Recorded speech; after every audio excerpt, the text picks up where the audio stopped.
ইলিশ মাছের পাতুরি, লেজার পাতুরি, একটি কাঁচা লঙ্কা আর গরম গরম ভাত। ওফ, আর কি চাই। ইলিশ মাছের লেজা আমাদের প্রত্যেকের কাছে একটা ভীষণ হেডেক হয়ে যায় যে এই লেজা দিয়ে কি করব, এত কাটা থাকে। আমি আজকে একটু ইলিশ মাছের লেজার পাতুরি বানাবো। কড়াইয়ের মধ্যে সামান্য একটু গরম জল দিয়ে দিলাম।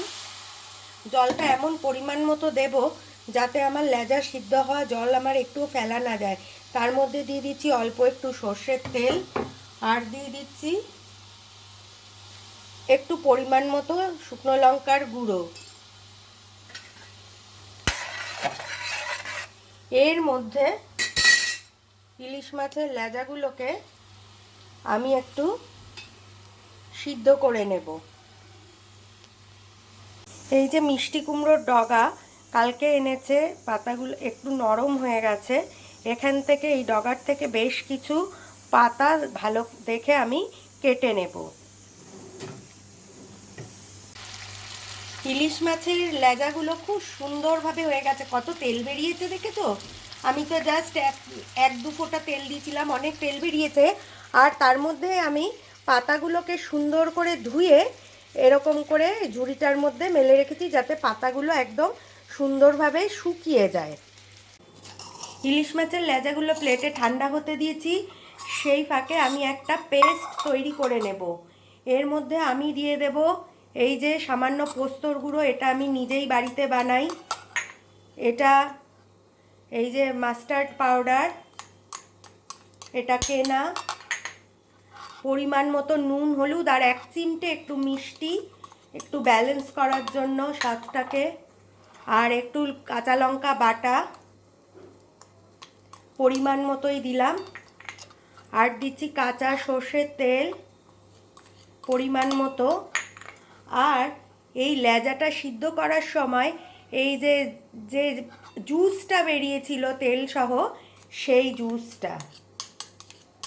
এবার এই সব কটা ইনগ্রিডিয়েন্টসকে মিশিয়ে একটা থকথকে পেস্ট আমি বানিয়ে নেব।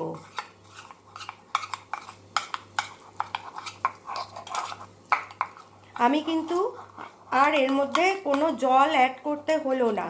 এই যে সুন্দর, কারণ এই পেস্টটা তো বেশি পাতলা হবে না। এই যে সুন্দরভাবে আমার কিন্তু পেস্টটা হয়ে গেল।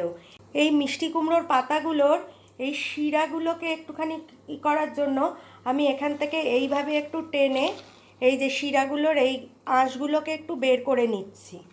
খুবই ইজি। কটা পাতা থেকেই আঁশগুলো বের করা হয়ে গেছে। এবার যেটা সবচেয়ে টাফ কাজ, এই লেজার আমি কাটাগুলো বেছে নেব। যেহেতু মাছটা সিদ্ধ করা আছে, তবে বাছতে বেশি কোনো সময় লাগবে না। মাছটা নরম হয়ে আছে। এইভাবে ছাড়িয়ে ছাড়িয়ে দুটো হাত কিন্তু লাগাতে হবে, কাটা বাছাটা কিন্তু এক হাতে করা যাবে না। এইভাবে পুরো মাছের কাটাটা আমি বের করে নেব। এই যে ইলিশ মাছ বাছার কাটাগুলো, এত কাটা বেরিয়েছে। এই যে কাটা বেছে এতটা মাছ একদম সলিড, কোনো কাটা নেই, কিচ্ছু নেই, সুন্দরভাবে বের করে নিয়েছি।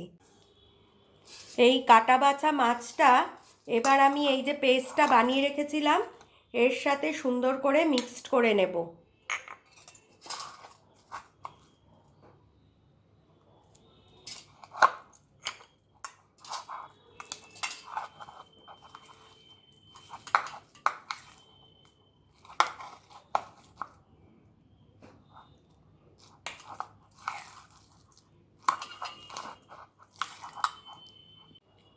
মাছটা খুব সুন্দরভাবে এই মিক্সটার সাথে একদম মিক্সড করে নিয়েছি।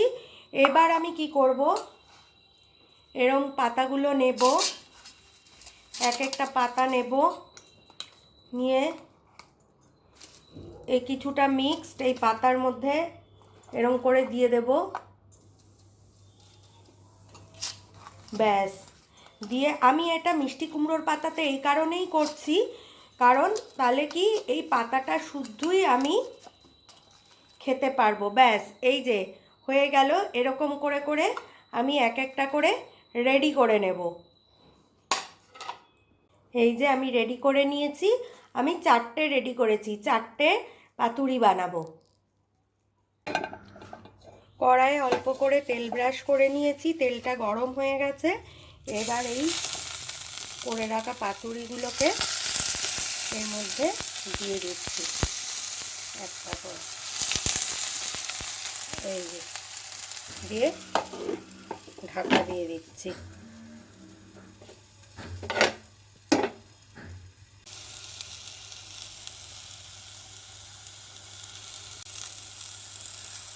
একটা পিঠ হয়ে এসছে, তাই একটু করে উল্টিয়ে দেব।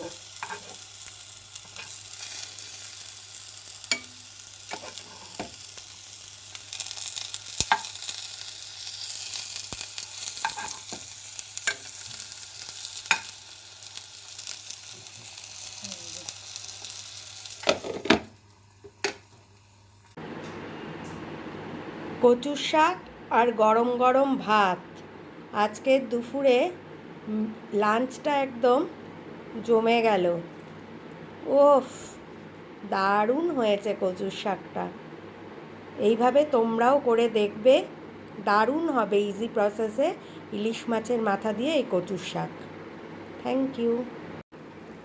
এই যে মিষ্টি কুমড়োর পাতা দিয়ে করেছিলাম বলে পাতা শুদ্ধই কিন্তু এই পাতুরিটা খাওয়া যাচ্ছে। কলা পাতায় করলে কিন্তু পাতাটা ফেলে দিতে হতো।